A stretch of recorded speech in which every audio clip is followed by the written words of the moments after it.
아가 노래들의 노래 네 번째. 내게 입 맞춰 주었으면 아가 1장 2절.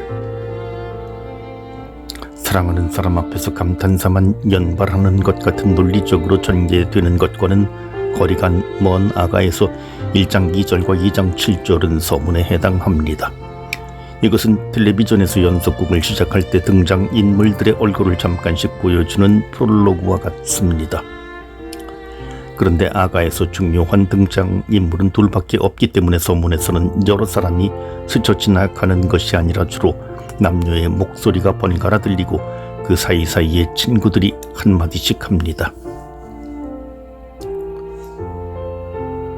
그나마 알고 보면 친구들은 독립적으로 어떤 역할을 하고 있다기보다 남자 또는 여자가 하는 말을 여러 사람의 입으로 다시 확인시켜주는 것이라고 말할 수 있습니다. 2장 4절에서는 여자가 먼저 말을 시작하고 자기 연인을 임금님으로 묘사합니다. 이어서 여자의 친구들이 그 말을 반향합니다.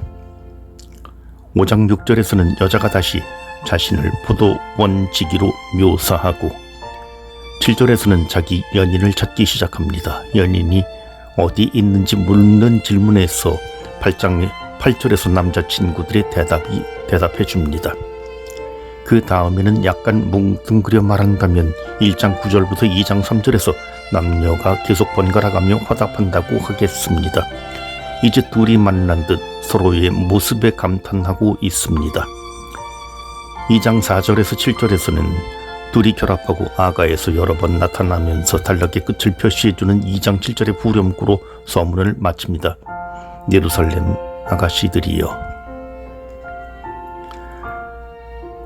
아 제발 그이가 내게 입 맞춰 주었으면. 1장 2절. 대단한 여자입니다. 이런 말도 책 한 권을 시작하다니요. 히브리어 문장을 한마디씩 번역하면 좀 더 심합니다. 그의 입에 입맞춤으로 내게 입맞춰 주었으면. 그 다음에 나오는 당신의 사랑은 포도주보다 달콤합니다 는 구절 역시 히브리어 단어를 보면 좀 더 직설적입니다. 사랑이라고 번역된 단어가 추상명사가 아니라 애무 성적 유희를 뜻하기 때문입니다. 사랑은 죽음처럼 강하다고 말하는 8장 6절과 다른 언어입니다. 8절 6절과. 아가의 원문을 풀이하다 보면 그냥 번역된 본문을 읽을 때보다 아가가 훨씬 분명하게 남녀의 성적 사랑을 노래하고 있다는 것을 알게 됩니다. 이 용감함 때문에 교부들과 중세의 신비가들이 놀랄만도 했습니다. 다시 한번 생각해보면 여자가 먼저 남자의 입맞춤을 그리워하는 말로 아가가 시작된다는 점은 파격적입니다. 아가 전체를 놓고 각 절에서 누가 말을 하는지 계산해 보아도 남자보다 여자가 더 많이 말합니다. 주인공이 여자이기 때문입니다. 어떤 사람은 아가의 저자가 여자라고 생각하기도 합니다. 그만큼 아가에서는 사랑을 묘사하는데 여자의 시각이 중심을 이루고 있습니다. 이는 사랑에 대한 아가의 특별한 관점을 보여줍니다. 고대의 여러 문화에서 그랬듯 구약시대의 여자는 주로 사랑의 대상 또는 남자에게 성적 만족을 주는 배우자로 여겨졌지 사랑의 주체로 여겨지지 않았습니다. 그런데 아가는 사랑을 노래하면서 그것을 여자의 입에 담아 놓습니다. 여자가 사랑을 갈구하고 사랑할 수 있다는 것을 온전히 인정합니다. 아니, 사랑의 전문가는 여자라는 것을 인정합니다. 아가에서 여자의 역할은 단순히 남자에게 즐거움을 주는 데 있지 않습니다. 물론 그것도 있지만 여자는 남자보다 더 주도적입니다. 이미 1장 2절에서 나타났듯이 여자가 먼저 남자의 사랑을 갈망하고 그를 찾아 나섭니다. 나중에 하빌에 이르러 여자가 자기 몸을 연인에게 줄 때에도 고전적인 구약 성경의 다른 책들처럼 출산을 위한다거나 가부장제에서 타의에 따라 이루어지는 것으로 묘사되지 않습니다. 모든 것은 오직 자신 안에 있는 사랑에 의해 움직여집니다. 여자 아가에서 여자는 온통 사랑할 수 있는 가능성 덩어리와 같고 아가는 그 가능성이 실현되는 과정을 보여줍니다. 말하자면 사회제도 때문에 인습 때문에 자신의 가능성을 마음껏 드러내지 못하고 있던 여자의 속마음을 남김없이 해부해 놓은 것이 아가입니다. 나를 당신에게 끌어주세요. 우리 달려가요. 임금님이 나를 내전으로 데려다 주셨네. 1장 4절. 여기서도 먼저 시작하는 쪽이 여자입니다. 그런데 2절에서 연인을 3인칭으로 지칭하여 그 이라고 말하는 것을 보면 남녀는 아직 떨어져 있습니다. 4절은 독백입니다. 아직 떨어져 있는 연인의 사랑을 여자가 갈망하는 것입니다. 임금님이라는 호칭은 설명이 필요합니다. 아가에서 주인공 남녀는 때로 임금님으로 때로 목동으로 제시된다고 했습니다.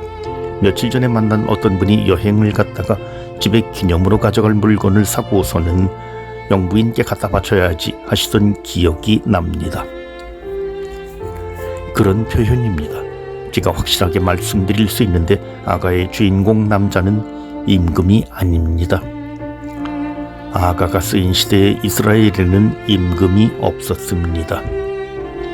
그렇다고 목동도 아닐 것 같습니다. 목가족 표현을 사용하는 것은 당시 연애시에서 유행하던 표현 방식이기 때문입니다.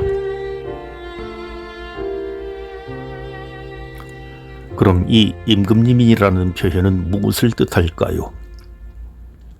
두 가지로 설명해 볼 수 있습니다. 첫째는 근동 지방의 혼인 풍습인데 지금도 일부 지역에서는 혼인할 때 남녀가 임금과 왕비처럼 축제를 지냅니다. 이슬람 문화를 소개하는 프로그램을 본 적이 있는데 여자는 손과 손톱 하나하나에 그림을 그리고 화려한 옷으로 계속 바꾸어 입더군요. 이런 맥락에서 연인을 임금님이라고 부를 수 있습니다. 또 한 가지 설명은 어린 딸을 귀하게 여겨서 우리 공주님이라고 하는 것 같이 연인을 귀하게 일컫는다고 보는 것입니다. 아닌 게 아니라 사랑에 빠진 사람의 눈에 자기 연인은 이 세상에 누구보다도 더욱 귀합니다. 실제로 임금님의 행차가 지나간다 해도 여자는 자기 연인만 쳐다보고 있을 것입니다. 그런 연인이 자기 내전으로 즉 방으로 자기를 데리고 들어가기를 갈망합니다. 우리는 당신의 사랑을 포도주보다 더 기리리이다. 1장 4절. 오해의 여지가 있는 구절입니다.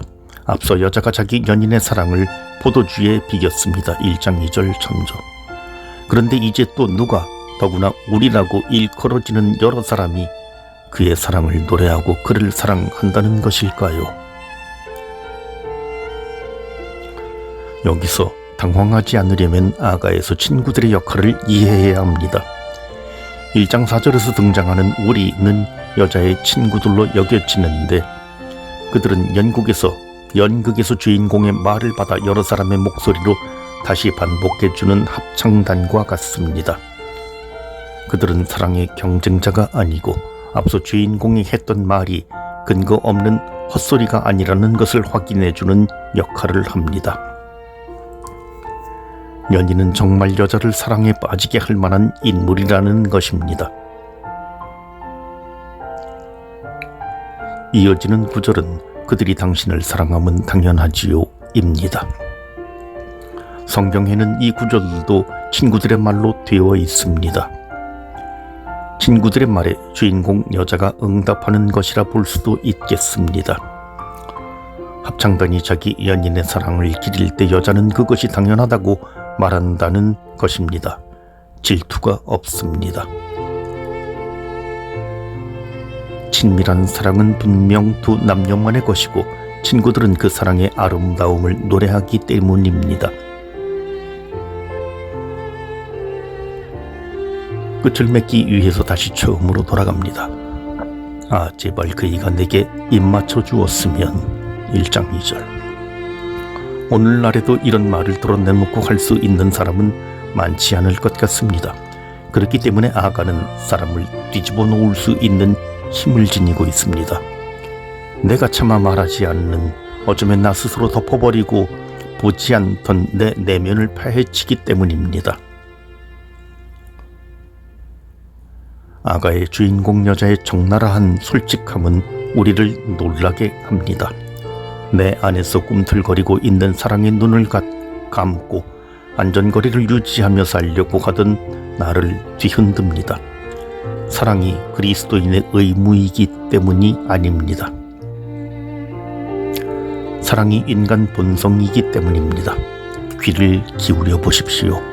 살구씨는 얼었다가 터지면서 싹이 나온다고 합니다. 터질 듯이 내 안에서 밀려오는 사랑의 목소리를 들어보십시오.